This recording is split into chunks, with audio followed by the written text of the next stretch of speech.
माहौल बहुत ही mixed up है, बहुत सारे मिक्स्ड अप इमोशंस हैं, बट एक फ़नी सीन चल रहा है फ़िलहाल। धनतेरस का टाइम है और सुमन जो है, सुमन की री एंट्री हो रही है वापस घर में।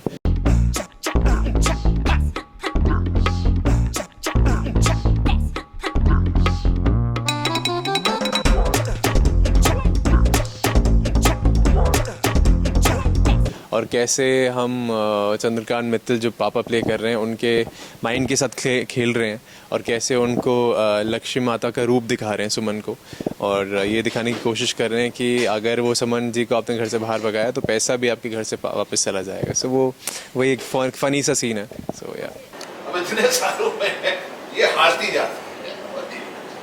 अब तो हार ये है कि गीतांजलि ने परमानेंटली हार मान लिया है और एक जगह जो है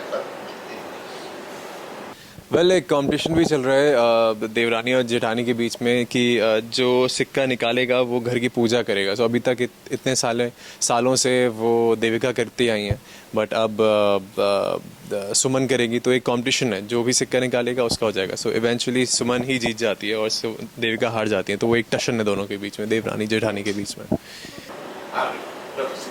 तो पापा जी ये कॉम्पिटिशन तो सर वापस होना चाहिए।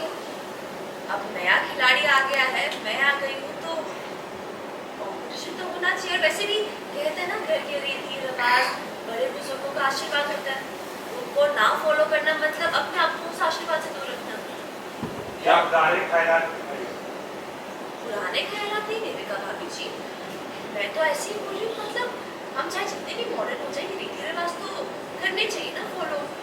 और मुझे तो लगता है ये बहुत ही अच्छा तरीका है चुनने का कि उस कुर्सी का कौन हकदार है। नहीं पापा जी, नहीं भाभी।